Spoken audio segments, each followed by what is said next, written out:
kunerukaga uri umuntu muzima byaje kugenda gute? Jana kwe.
Mwitonze.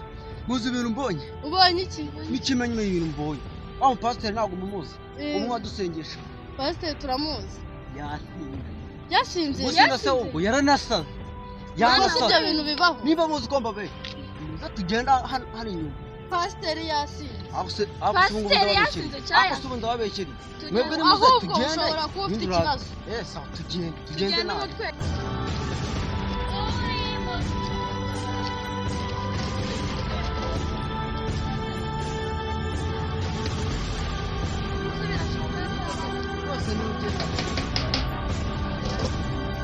Rero ndumva igisubizo cya byose nuko twagenda tukamusengera tukamurambikaho ibiganza nkuko nawe yasengeraga abandi. Nibyo rwose tugende tumusengere Imana. Gende.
Mwizina rya Yesu. Abo ni bande? Mwizina rya Yesu twatwika mwizina rya Yesu. Mwizina rya Yesu. Mwizina rya Yesu. Twatwika mwizina rya Yesu.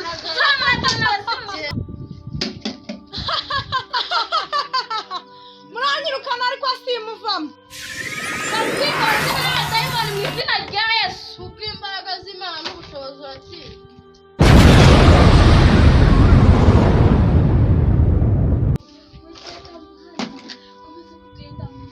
Abase bari mubi. Pita.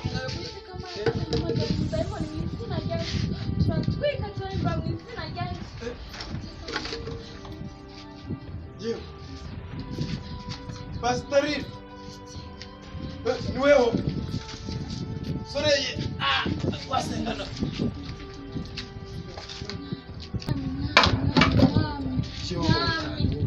Witeka mwami komeza kumurinda Witeka mwami komeza kumurinda uvane b'abazimu n'abadayimoni mu izina rya Yesu turatwika turahemba mu izina rya Yesu mu izina rya Yesu mwami Witeka mwami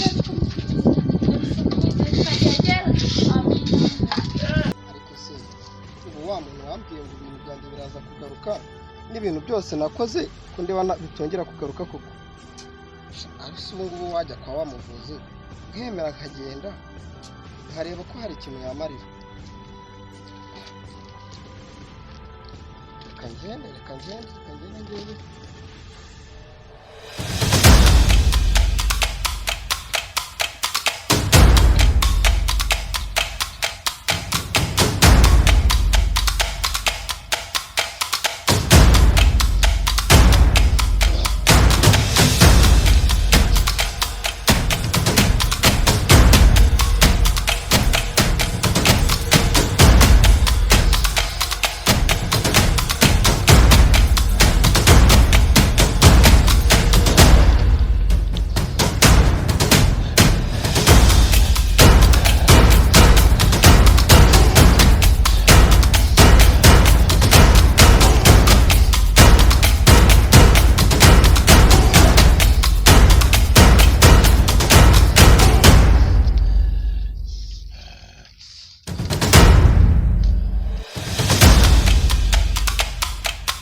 ugarwane iki maze gutumye warayazanye bose nazanye mubyeyi urasuzugura bakuru wewe nagaruka kugusuzugura rwose ubona nasanze ku iriba hari byambwiye kandi nari nzi ko rero wamutumye wasanze ku iriba yakubwiye guki rwose babyeyi namusanze yarambwira ngo ayo mazi wanumye ntago yamvura arambwira amereza kandi gacuma ngo ngende ngo ayo mazi nyasomeho nyacira umuntu turahura bwa mbere rwose ibintu byo birahita byimukangize ku byanjye yarakubeshe yashakaga ubuhungiro yashakaga ubuhungiro gute uriya ni ikivume ni mubi cyane cyane abakurambere baramwirukanye baramwanze agira ituma rero rwose mubyeyi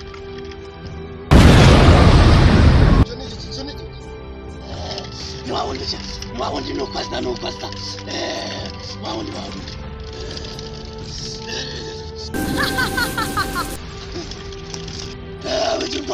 wigira ubwoba uriya nuwatsi wigira ubwoba ugarutse wowe waravumwa waciye mu muryango